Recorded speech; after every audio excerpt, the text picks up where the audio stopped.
Selamat datang para peserta pelatihan sekalian. Terima kasih atas kehadiran Anda dalam sesi pembelajaran hari ini.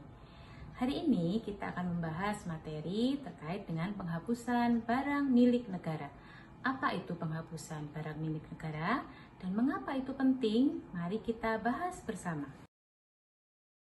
Teman-teman, kita akan memulai dengan definisi penghapusan BMN.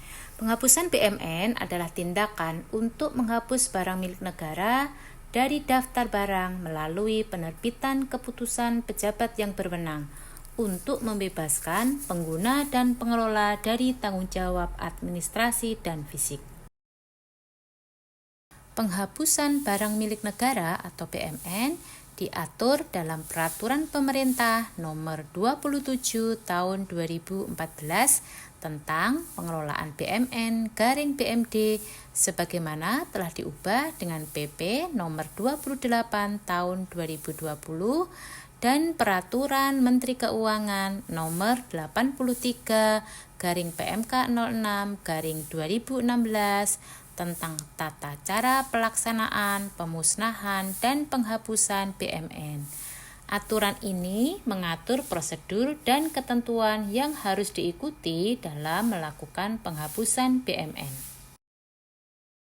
Penghapusan barang milik negara dilakukan ketika suatu barang sudah tidak dapat digunakan secara optimal atau tidak bisa memberikan nilai manfaat lagi bagi pemerintah.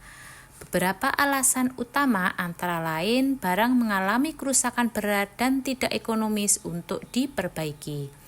Barang hilang atau musnah karena kejadian tertentu, barang sudah usang atau tidak sesuai kebutuhan organisasi, serta adanya proses pemindah tanganan seperti penjualan, hibah, atau tukar-menukar. Penghapusan memastikan data aset tetap akurat dan pengelolaan BMN berjalan dengan tertib dan akuntabel. Jenis-jenis penghapusan barang milik negara pada dasarnya terbagi menjadi 3 kategori.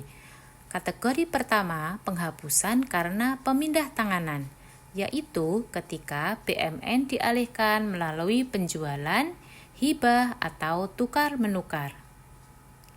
Kategori yang kedua, penghapusan melalui pemusnahan yang dilakukan apabila barang rusak berat, membahayakan, atau tidak bernilai ekonomis. Kategori ketiga, penghapusan karena sebab lain yang sah, seperti kehilangan, musnah akibat bencana, atau hasil putusan pengadilan. Ketiga jenis ini memastikan pengelolaan BMN tetap tertib, transparan, dan sesuai dengan ketentuan.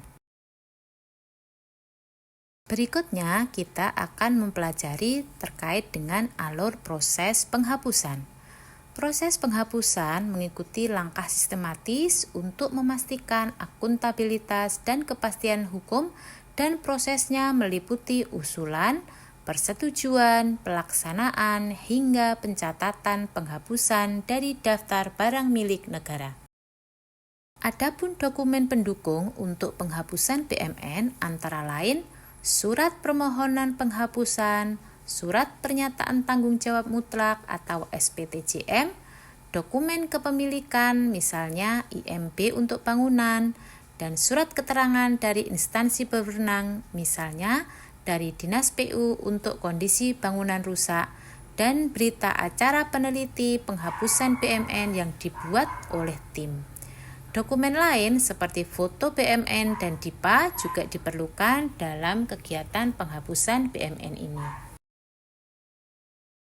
Kewenangan persetujuan BMN berada pada pengguna barang dan pengelola barang, dalam hal ini Menteri Keuangan, dengan penentuan kewenangan spesifik bergantung kepada nilai dan jenis BMN serta alasan penghapusan. Umumnya, pengguna barang menyetujui usulan pemusnahan atau penghapusan BMN dengan nilai tertentu, misalnya di bawah 5 miliar untuk tanah dan bangunan atau di bawah 100 juta untuk aset lain yang tidak memiliki dokumen kepemilikan. Setelah mendapatkan persetujuan pengelola barang, kewenangan penghapusan dengan nilai lebih tinggi atau jenis tertentu seperti tanah dan atau bangunan dengan nilai di atas 25 miliar berada pada Menteri Keuangan melalui Direktur Jenderal Kekayaan Negara sebagai pelaksana fungsional. Untuk memberikan gambaran lebih jelas, berikut contoh kasus sederhana. Sebuah kendaraan dinas yang rusak berat dan tidak ekonomis untuk diperbaiki dapat diusulkan untuk penghapusan. Penghapusan ini didasarkan pada peraturan pemerintah dan disertai dokumen pendukung seperti bukti kerusakan atau ketidaksesuaian fungsi untuk mencegah penurunan nilai ekonomis aset. Sekian untuk sesi pembelajaran kita pada hari ini. Terima kasih atas kehadiran teman-teman. Selamat siang dan sampai jumpa di lain kesempatan.